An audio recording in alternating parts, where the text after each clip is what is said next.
मित्रों, श्रीमद् भगवद गीता वो पवित्र ग्रंथ है जिससे आज के समय में भी ये हमें अपने जीवन के हर मोड़ पे बहुत काम आती है। तो आज इसके 20 अति महत्वपूर्ण विचारों को मैं आपको एकदम सिंपल हिंदी, इंग्लिश, उर्दू जो भी आसान शब्द होगा उन शब्दों में मैं आपको समझाऊंगा। इसलिए अगले कुछ मिनट्स आपको मेरे एक एक शब्द को बड़े ध्यान से सुनना और समझना चाहिए ताकि आपके भी जीवन में कल्याण हो सके।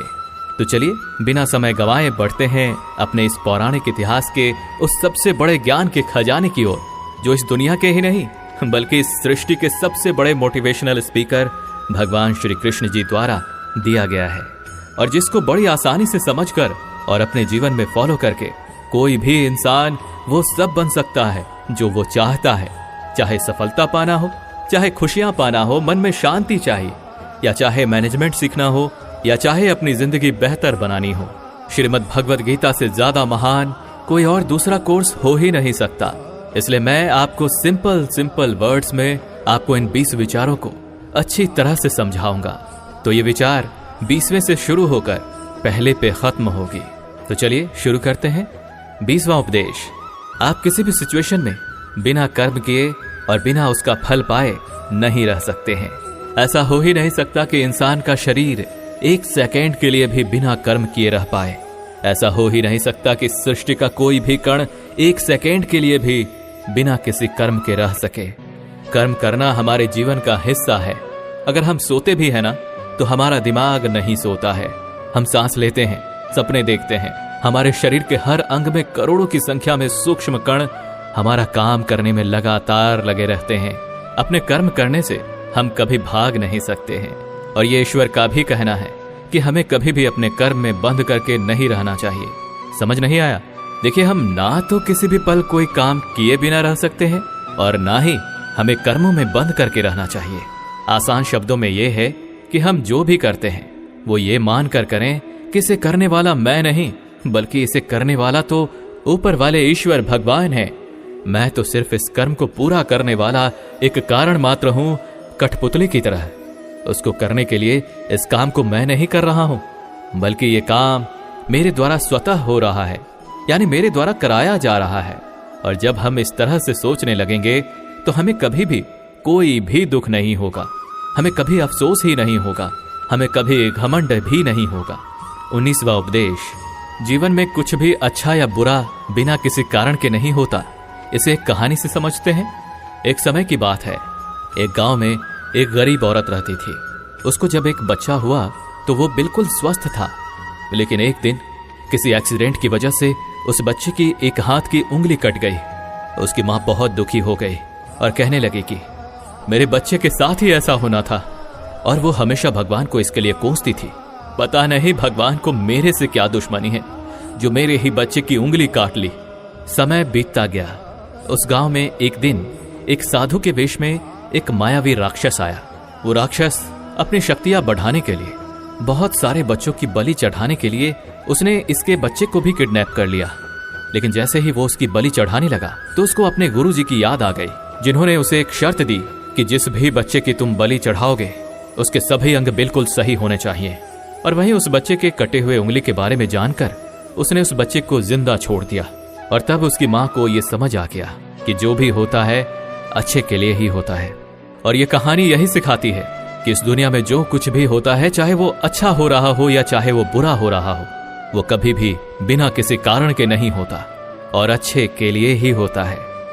मित्रों, इससे पहले कि हम अगले 18वें उपदेश पर जाएं, अगर अभी तक आपने इस वीडियो से कुछ भी सीखा हो तो कमेंट में जय श्री राधे कृष्णा अवश्य लिख दीजिए, और साथ ही इस वीडियो को लाइक करके चैनल को सब्सक्राइब कर लीजिए और बेल नोटिफिकेशन आइकन को ऑल पर सिलेक्ट कर लीजिए ताकि आपका भी कल्याण हो सके। 18वां उपदेश। गुस्सा या एंगर, लालच या ग्रीड और वासना या डिजायर, ये तीनों नरक के दरवाजे होते हैं। अब ये डिजायर या वासना क्या है? बिना किसी मकसद के तो हम जिंदगी जी नहीं सकते, और मकसद पूरा करने के लिए हमारे मन में डिजायर्स का होना बहुत ही आवश्यक है।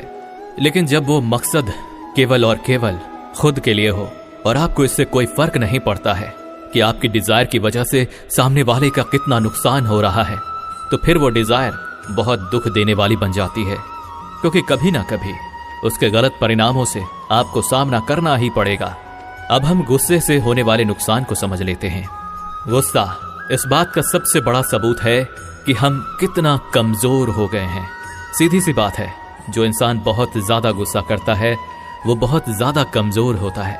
वैसे अगर आपने किसी के अच्छे के लिए अपने गुस्से की एक्टिंग कर ली तो कोई दिक्कत नहीं, वो चलेगा। लेकिन ये तो बहुत बुरी बात है कि हमने इतना गुस्सा कर लिया कि अपनी बीपी हाई कर ली, आंखें लाल हो गई, पसीना आ गया और अपने कंट्रोल से बाहर हो गए, हमने अपना आपा ही खो लिया। अब लालच के बुरे परिणामों को जान लेते हैं। सोने के अंडे देने वाली मुर्गी की कहानी तो आपने सुनी ही होगी। इस कहानी में एक मुर्गी सोने का अंडा देती थी, लेकिन एक दिन उसके मालिक को लालच आ गया और उसने ये सोचा कि अगर मुर्गी डेली अंडा दे रही है तो इसके पेट में ना जाने कितने अंडे होंगे, और मैं डेली डेली एक ही अंडा नहीं लेना चाहता, मुझे बहुत सारे अंडे चाहिए। मैं आज ही इस मुर्गी का पेट काटकर पूरे अंडे बाहर निकालूंगा। और अंत में क्या हुआ? मुर्गी मर गई। उसको अगले दिन से कुछ भी नहीं मिल पाया। जितना उसको मिल रहा था ना, उसके लालच के कारण वो उसके हाथ से भी चला गया। गुस्सा यानी एंगर, डिजायर यानी वासना, और लालच यानी ग्रीड, ये तीनों के तीनों नरक के दरवाजे हैं, ध्यान रखिएगा। और ये मरने के बाद वाले नरक नहीं, बल्कि जीते जी नरक के समान जिंदगी जीने के समान है। और ये जीते जी नरक के समान जिंदगी जीना जब मनुष्य मर के नरक जाता है तो उससे भी काफी बुरा होता है। 17वां उपदेश, दूसरों की गुलामी करके खुश रहने की बजाय स्वयं को आजाद रखकर खुद के दुखों का सामना करना चाहिए, भले ही आपकी जिंदगी में कितने ही दुख क्यों ना हो। भगवत गीता में गुलामी को मौत से भी बदतर या बुरा बताया गया है। इंसान किस किस का गुलाम नहीं है, वो अपने विचारों का, अपने दिमाग का गुलाम है। और यहां तक कि आज हम अपने मोबाइल फोन के गुलाम हो गए हैं, तो किसी के यहां गुलाम बनकर काम कर रहे हैं। दूसरों का साथ लेना और दूसरों का गुलाम बनना, इसके बीच में एक पतली सी लाइन है, और इस लाइन के उस पार अगर आप चले गए तो समझो आप किसी के गुलाम बन गए। और वो लाइन है सेल्फ रिस्पेक्ट की, यानी कि आत्मसम्मान की। जब तक इंसान अपनी सेल्फ रिस्पेक्ट के दायरे में काम करता है तब तक वो आजाद बना रहता है। लेकिन जैसे ही वो किसी के सामने इतना गिर जाता है कि उसका आत्मसम्मान समाप्त होने लगता है, तो उसके लाइफ में एक समस्या आने लग जाती है और वो गुलाम बन जाता है। इसलिए दूसरों के गुलाम रहकर खुश होने से अच्छा है कि आजाद रहकर खुद की समस्याओं का सामना किया जाए। 16वां उपदेश, मनुष्य पैदा भी नंगा होता है और मरने के बाद भी उसको इसी रूप में जलाया जाता है। उसके साथ में कुछ भी नहीं जाता, वो कुछ लेकर जा ही नहीं सकता। जिंदगी में जो कुछ भी आपको यहाँ आने के बाद मिलता है वो आपके आने से पहले किसी और का था, और जब आप यहाँ से चले जाओगे तो वो सब किसी और का हो जाएगा। जो पैसा आपके पास है ना, आज जो नाम आपके पास है, जिस पोजीशन पे आप हो, उस पोजीशन पे आपसे पहले कोई और था। आज भले ही आप वहां हो, लेकिन कल को कोई और आपसे वो जगह छीन लेगा, और यही सृष्टि का नियम है। और भगवत गीता की वो सबसे बड़ी सीख है जो आज हर एक पृथ्वीवासी को समझनी चाहिए। तो अगर बदलाव इस दुनिया का नियम है, तो फिर ऐसी कौन सी चीज है जो हमेशा हमेशा के लिए रहती है?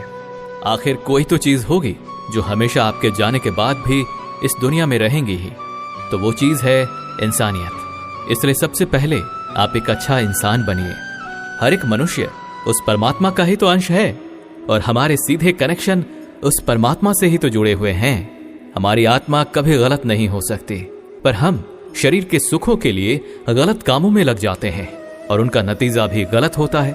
खैर छोड़िए, आज हमारे पास जो कुछ भी है, चाहे हमारे पास प्यार हो, कोई रिश्ता हो, पैसा हो या नाम हो, वो हमसे एक ना एक दिन जरूर छीन जाएगा, जरूर दूर चला जाएगा। और ये ही सृष्टि का नियम है कि जो कल किसी और का था वो आज आपका है, लेकिन आज जो आपका है ना, वो आने वाले कल में किसी और का हो जाएगा। 15वां उपदेश, आज आप अपनी जिंदगी में जो कुछ भी हैं वो केवल और केवल अपनी सोच की वजह से हैं। आज कोई भी इंसान अगर किसी लेवल पर है ना, चाहे वो लेवल ऊपर हो या नीचे हो, वो केवल और केवल उस व्यक्ति की सोच की वजह से ही हो पाया है। आपके खुद के सेल्फ बिलीफ यानी आत्मविश्वास की वजह से है। अगर एक भिखारी भी अमीर बनना चाहता है, अगर वो दिल से बनना चाहता है और खुद पे विश्वास रखता है, तो वो अमीर बन सकता है, बस अपनी सोच की वजह से। इस दुनिया में किसी दूसरे व्यक्ति की कोई औकात नहीं है कि उसको अमीर